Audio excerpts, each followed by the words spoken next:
We've gone through what the agreement entails, but the golden question everybody wants answered is, how much are they going to get paid?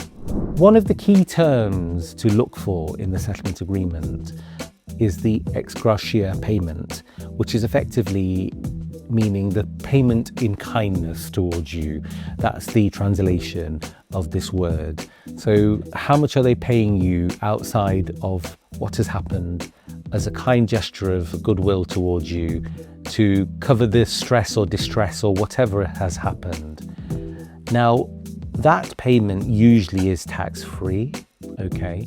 So up to £30,000 can be tax-free. So it's always worth making sure that the payments, when they're listed, are correctly listed out so that you know which portion of those are going to be tax-free. I've had situations where I've negotiated settlement agreements to double the amount than what they were offered. So for example, if they were offered 10,000, they were then, with our counter offers, we finally achieved 20,000. However, it wasn't really a gain of 10,000 because the employer said that will be paid as part of their salary, and that means that they will have to be taxed.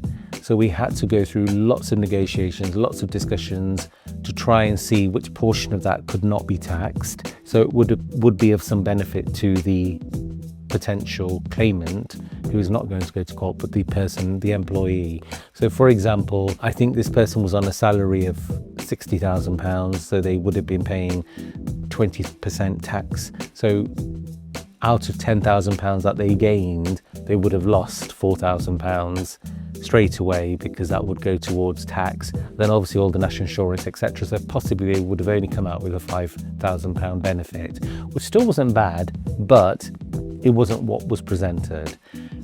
I have had situations where the figure is increased, but the employer does not want to make it ex gratia, which is fine, but I do think it's worth an employer to think about the benefits of settling with some extra compensation so that they do not have to face the need to go to court. Because one thing that employers seem to forget is that they will have to hire solicitors and barristers possibly to go to court, which could cost far more than the amount the employee is asking for. So there are two ways of looking at this actually from the employer as well. I always say to employers, do not dig your heels in, because by the time you get to court, a lot of your business resource is going to be used. You're going to have to write witness statements, you're going to have to instruct people to recollect facts, you're going to have to respond to allegations. So all of that, in comparison to paying just a few £1,000s at the start, could yield results and just let you carry on with your business. That's one thing I think that's really, really important. A lot of employers overlook.